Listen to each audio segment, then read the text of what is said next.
एक गांव में जगन नाम का एक भिखारी अपनी लड़की गौरी के साथ रहा करता था। गौरी की मां की मृत्यु गांव में फैली महामारी से हो चुकी थी। जगन को आंखों से कम दिखता था, इस वजह से उसे कुछ भी काम नहीं मिल रहा था। आखिर वह मजबूरी में पेट भरने के लिए गौरी को अपने साथ भीख मांगने गांव में लेके जाता था। गौरी को भीख मांगना पसंद नहीं था, उसको पढ़ाई करना पसंद था। जब भी गौरी अपने पिता के साथ गांव में भीख मांगने सरपंच के घर जाती, तब सरपंच के बेटे राजू को पढ़ाई करते हुए देखकर गौरी को बहुत बुरा लगता। वह मन ही मन सोचती कि काश मैं भी पढ़ाई कर सकती। सरपंच की पत्नी रोज गौरी को देखकर ताना मारती थी। उस दिन सरपंच की पत्नी राजू को बोली कि दरवाजे पर जो भिखारी आया होगा उसे बासी खाना दे दो और जाने को बोल दो। सरपंच की पत्नी बोली कि गांव में एक भी हॉस्पिटल नहीं है और इन भिखारी लोगों को महामारी जैसी बीमारी में मेरे बच्चे को लग गई तो मैं क्या करूंगी। इन सब बातों को सुनकर वह बहुत दुखी हो गई और घर चले गए। अगले दिन गौरी बोली, बाबा गांव के सब लोग हमारे पास से दूर क्यों चले जाते हैं, हम इतने बुरे हैं क्या। उसके पिता उससे बोले, अरे बेटा नहीं, बुरेपन की विचार हमारे गरीबी में और लोगों के विचारों में है। फिर गौरी बोली कि बाबा एक दिन मैं डॉक्टर बनूंगी और आपकी आंखों का इलाज करूंगी, गांव में एक हॉस्पिटल बनवाऊंगी। उसके पिता बोले कि गौरी हमको 2 वक्त की रोटी भी मुश्किल से मिलती है और ये सपना तो श्रीमंत लोगों ने देखना चाहिए। उसके पिता उसे कहने लगे कि बेटा मैं तुम्हारे लिए कुछ भी नहीं किया और ना ही कुछ कर सकता हूँ। उसी वक्त एक औरत ने बाहर से गौरी को आवाज़ लगाई और कहने लगी, गौरी आज मेरा शौचालय तुम साफ कर दोगी, मैं तुम्हें 5 रुपए भीख में दूंगी। ना चाहते हुए भी गौरी ने उस औरत की बात मानकर शौचालय साफ कर दिया। जाहिर सी बात है इस काम को करते हुए गौरी को बहुत बुरा लग रहा था, उसे बेइज्जती सी महसूस हो रही थी।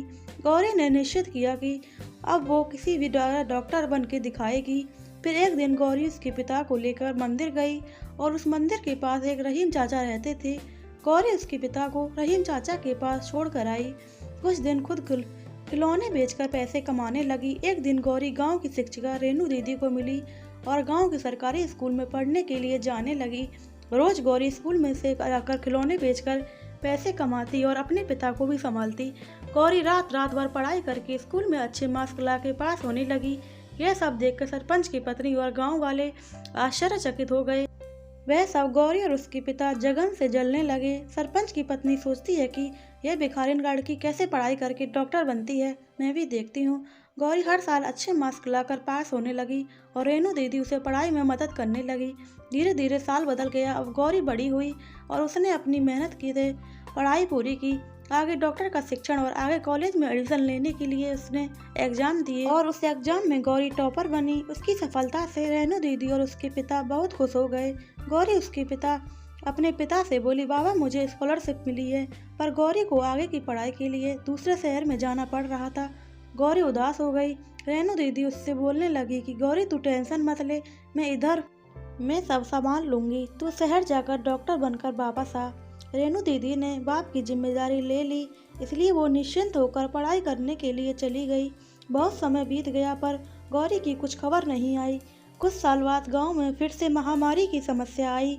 कई गांव वालों के साथ गौरी के पिता और सरपंच का लड़का राजू भी महामारी की चपेट में आ गए और शहर जाकर हॉस्पिटल में भर्ती हुए, पर कई दिनों से वहां डॉक्टर ही नहीं आए थे। सब उदास होकर भगवान से प्रार्थना करने लगे। अचानक एक नर्स उधर आई और बोली, आपको चिंता करने की कोई ज़रूरत नहीं है, क्योंकि सरकार की तरफ से शहर की सबसे बड़ी डॉक्टर इनका इलाज करने आ रही है। ये खबर सुनकर गांव वाले बहुत खुश हो गए। हॉस्पिटल के सामने बहुत बड़ी कार आकर रुकी और उसमें से एक डॉक्टर नीचे उतरी। तब गांव के सरपंच ने उस डॉक्टर का माला पहनाकर स्वागत किया। जब डॉक्टर उनके पास आई तो सब आश्चर्यचकित हो गए। वह डॉक्टर कोई और नहीं, वह तो लड़की थी जिसे वो भिखारिन गौरी के नाम से जानते थे। उसने अपने पिता का आशीर्वाद लिया और सब गांव वालों का इलाज करना शुरू किया। गौरी के इलाज करने के कुछ दिन बाद सब गांव वाले बीमारी से ठीक हो गए। उसने पिता की आंखों का ऑपरेशन किया और आंखों की दृष्टि फिर से उनको लौटा दी। गौरी की मेहनत से वह सब गांव वाले उस बड़ी बीमारी से बच गए। वैसे ही सरपंच और गांव वाले आपस में चर्चा करने लगे। गौरी पर उन्होंने जो अत्याचार किए थे उस पर उन्हें पछतावा होने लगा। सब ने गौरी से माफी मांगी और माला पहनाकर उसके नाम का जय जयकार किया। यह दृश्य देखकर गौरी के पिता को उस पर गर्व महसूस हुआ। इस कहानी से हमें सीख मिलती है कि गौरी की मेहनत और दृढ़ निश्चय से कष्ट किए तो सफलता अवश्य मिलेगी। जिस तरह कमल भले ही कीचड़ में खिलता है, लेकिन उसके गुणों के कारण भगवान के सिर पर स्थान पाता है, हमें भी हमारी परिस्थितियों और संसाधनों की कमियों के कारण जीवन में पीछे नहीं हटना चाहिए।